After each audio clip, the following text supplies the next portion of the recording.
तो हमने क्या बताया दोस्तों कि लोएस्ट कॉमन मल्टीपल। तो अब आपको ये समझ में नहीं आया होगा कि भाई गुणज किसको कहते हैं, गुणनखंड किसको कहते हैं। तो इसके लिए मैंने ये बातें बताई कि गुणज और गुणनखंड के बीचों में अगर आपको अंतर पता होगा, अगर हमें अंतर पता होगा तो हमें मल्टीपल और फैक्टर निकालने में आसानी होगी और पहचानने में भी आसानी होगी। तो इसके लिए हमने ये कहा कि यदि कोई संख्या मान लीजिए कोई संख्या हम ले लेते हैं, कोई संख्या हम ले लेते हैं ए और बी हम दो संख्या ले लिए, ए को हम कुछ भी मान लिए, बी को भी। अब देखिए हम इसके अनुसार इसको मानेंगे। तो कोई संख्या ए है जो बी को क्या करता है, पूर्णतः विभक्त करता है। कोई संख्या हम ए ले लिए जो बी को हमको विभक्त करना है, मान लीजिए कि 12 ले लेते हैं। तो 6 है, ए है, बी को विभक्त करता है। ए क्या करता है, बी को विभक्त करता है, यानी 6 कितना है, 12 को विभक्त करता है। तो ए को क्या कहेंगे, इसको क्या कहेंगे, इसको ए को बी का गुणनखंड कहेंगे, इसका गुणनखंड मतलब 12 का गुणनखंड,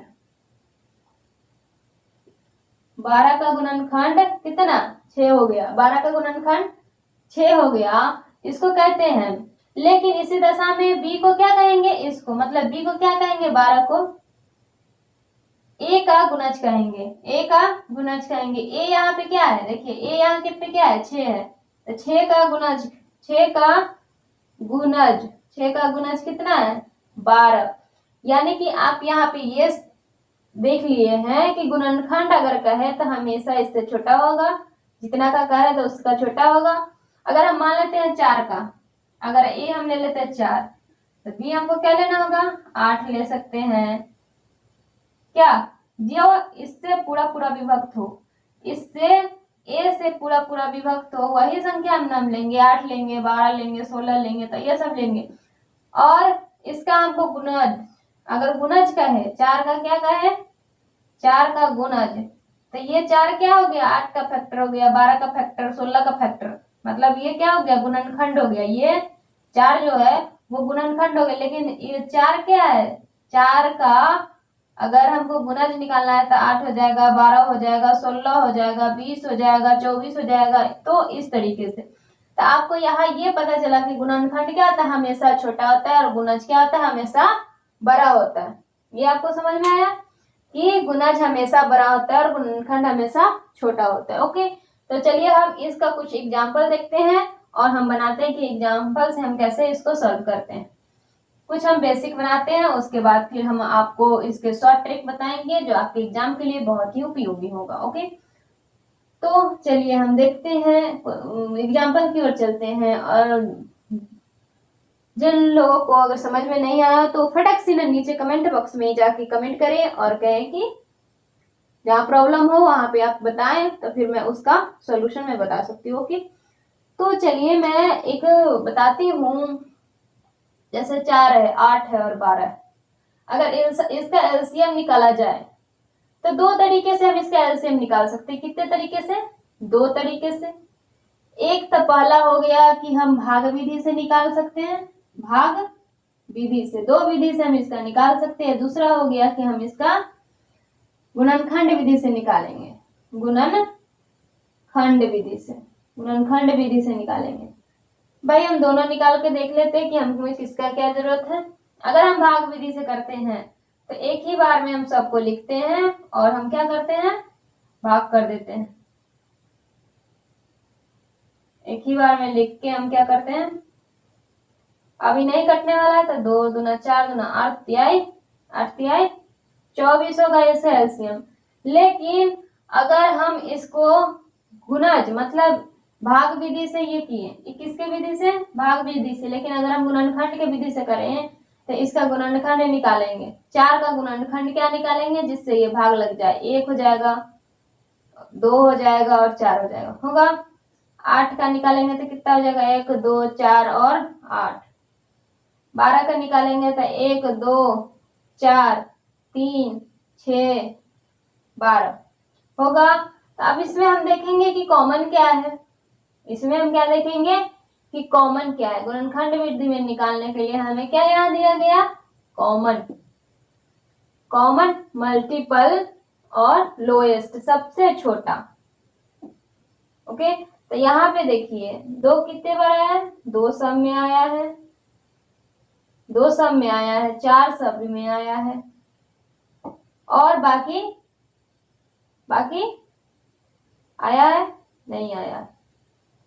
यहाँ हमको निकालना है एलसीएम। अब देखिए यहाँ पे आप ये निकाल सकते हैं कि 2 आया है, 4 आया है, 4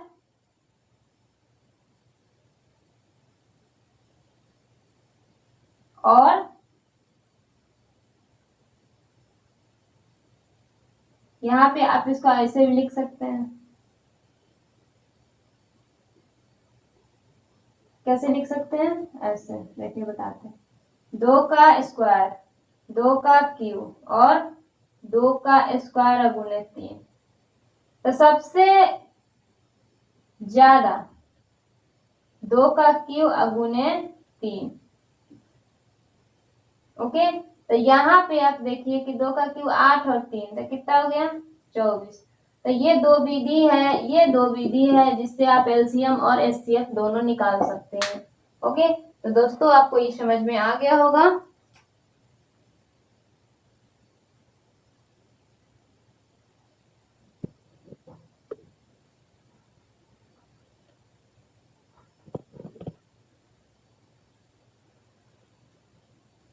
आपको ये बातें समझ में आ गई होगी कि हम इसको भाग विधि से, कोई भी एलसीएम एचसीएफ को भाग विधि से और गुणनखंड विधि से, 2 विधि से निकाल सकते हैं। ओके, आपको ये भी समझ में आ गया कि फैक्टर किसको कहते हैं, मल्टीपल किसको कहते हैं। ओके, तो चलिए अब हम निकालते हैं इसका शॉर्ट। ये तो मेरा बेसिक हो गया, लेकिन अब हम क्या निकालेंगे, इसका शॉर्ट फॉर्म निकालेंगे और देखेंगे कि इसका शॉर्ट निकालते हैं तो उसमें कितना टाइम लगता है। ओके, तो बने रहिए वीडियो के अंत तक और देखिए।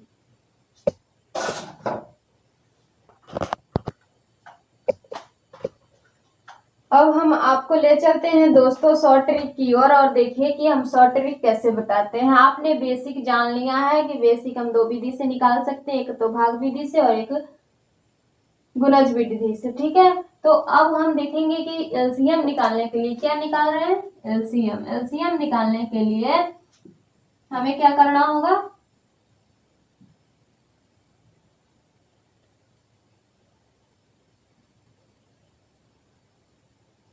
एलसीएम निकालने के लिए सबसे पहले हम इसका शॉर्ट फॉर्म देखते हैं कि सबसे पहले इसमें बड़ा कौन है, बड़ा ले लेते हैं, बड़ा को ऊपर ले लेते हैं। ठीक है, छोटा है उसको नीचे ले लेते हैं।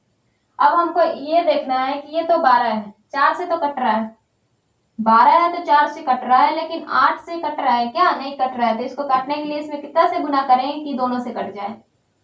अगर 1 से गुना करते तो 12, 2 से गुना करते तो 12 दूना 24, 2 से अगर हम यहाँ पे गुना करते हैं तो 12 दूना 24। अब देखिए यार कि 24 जो है वो 4 से कट रहा है, तो हाँ जी, हाँ भाई बिल्कुल कट रहा है।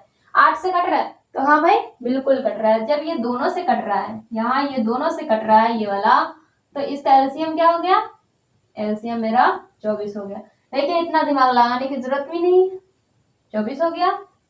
ओके, तो आप यहाँ पे इस तरीके से इसका एलसीएम, अब इसमें देखिए इसका हमको एलसीएम निकालना है। तो सबसे बड़ा इसमें क्या है, सबसे बड़ा है इसमें 18, 18 को ऊपर लिख दीजिए, अब लिख दीजिए नीचे जितना भी छोटा है उसको लिख दीजिए। ओके, अब यहाँ पे आप ये देखिए कि भाई 8 जो है, ये 18 जो है 8 से कट रहा है क्या, तो भाई नहीं कट रहा है। क्या 12 8 से कट रहा है क्या, मतलब 18 12 से कट रहा है क्या, अरे भाई 12 से भी तो नहीं कट रहा है।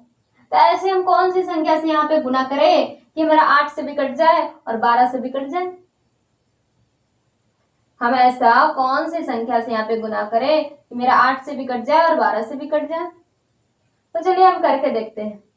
अगर 18 दूना हम लिखते हैं तो कितना हो जाता है, 18 दूना 36। तो क्या 36 12 से तो कट रहा है भाई, लेकिन 8 से कट रहा है क्या, नहीं कट रहा है। अब हम क्या करें, 3 को करके देखते हैं तो कितना हो जाता है, 18 का 36 18 54, 18 चौका 72, 4 से अगर हम करते हैं तो ये हो जाता है 72। 8 से कट रहा है, 8 से भाई 72 कट रहा है, 12 से कट रहा है भाई 12 से भी कट रहा है, तो इसका एलसीएम क्या हो जाएगा 72। यहाँ पे कितना टाइम लगा? बस इतनी सी। कितना टाइम लगा? इतनी सी। इसीलिए आपको ये अच्छा लगा। कैसा ट्रिक है? अब यहाँ पे इसको देखिए 15 का सबसे बड़ा किसमें क्या? 25। 25 को ऊपर लिख दीजिए, नीचे लिख दीजिए 5 को और 15 को। भाई 25 जो है 5 से कट रहा है, लेकिन 15 से नहीं कट रहा है। इसमें कितना से गुना करें, कितना से हम यहाँ पे गुना करें कि मेरा 5 से भी 15 दोनों से कटना चाहिए। कटना चाहिए नहीं कटना चाहिए? कटना चाहिए, बिल्कुल कटना चाहिए। तो यहाँ पे आप यहाँ पे ये सोचिए कि 25 अगर 2 से गुना करते हैं तो 50 आता है। तो भाई 50 भी तो 5 से कट रहा है, लेकिन 15 से नहीं कट रहा है। अब नहीं कट रहा है तो भाई क्या करें? नहीं कट रहा है तो यहाँ पे ऐसी संख्या से अगर 3 से करते हैं गुना तो 25 से कितना हो जाएगा? 75। अब देखिए 25 ये 5 से भी कट रहा है और 15 से भी कट रहा है। यहाँ पे हो जाएगा एलसीएम क्या? इसका एलसीएम हो जाएगा 75। क्या हो जाएगा? 75। अब यहाँ पे इसका देखिए ये 12 है, सबसे ऊपर लिख दीजिए, 6 है और ये 8 है। 12 जो है 6 से कट रहा है, 8 से कट रहा है क्या? नहीं कट रहा है। नहीं कट रहा है तो इसको हम क्या करेंगे? गुना करेंगे 2 से। 2 से अगर गुना करेंगे तो मेरा आता है 24। 6 जो 6 से भी कट रहा है और 8 से भी कट रहा है। ओके, तो आपको ये ट्रिक आपको समझ में आ गया? नहीं समझ में आया तो फिर से एक बार और देख लीजिए कि जो सबसे बड़ा संख्या है, जो कितने भी बड़ा दिया हो, ठीक है, उससे को हम ऊपर लिख देते हैं, उसके बाद छोटे वाला को नीचे लिख देते हैं। इसमें अब हमको ये देखना होता है कि कितने से कटना है।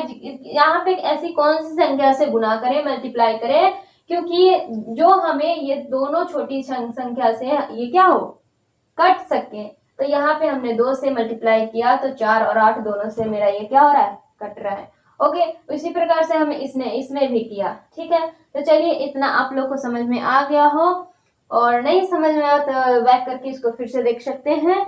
और यहाँ पे कुछ और 1-2 एग्जाम्पल देखते हैं, फिर हम इसके आगे चलते हैं कि इसका एचसीएफ कैसे बनाते हैं। ठीक है, उसको भी शॉर्ट ट्रिक से हम, जैसे इसको हम बनाए हैं वैसे इसी तरीके से हम शॉर्ट ट्रिक से उसको हम कैसे बना सकते हैं। ओके, उसके बाद हम फिर उसके अगले क्लास में उसका वेस्ट क्वेश्चंस, जैसे कि लैंग्वेज वाइज क्वेश्चंस होता है, अगर ये तो मेरा ऐसे दे दिया तो हम इसको कर लेंगे, लेकिन जो लैंग्वेज में क्वेश्चन दे दिया उसको हम किस तरीके से करेंगे। ओके, उसको बनाने के लिए चलिए तो हम इसकी वीडियो के अंत तक देखते हैं, और अंत तक आप बने रहिए। ठीक है, अगर वीडियो अच्छा लगे तो इस वीडियो के नीचे लाल रंग का डिस्क्रिप्शन बॉक्स सब्सक्राइब बटन है, उसको दबा दीजिए और बगल के बेल आइकन को भी प्रेस कर दीजिए, ताकि आपको सीखने में आसानी हो और ऐसे ही मजेदार क्वेश्चन आपको मिल सके जो आपकी क्या एग्जाम में हेल्प कर सके। ओके, तो चलिए आगे तक बने रहिए।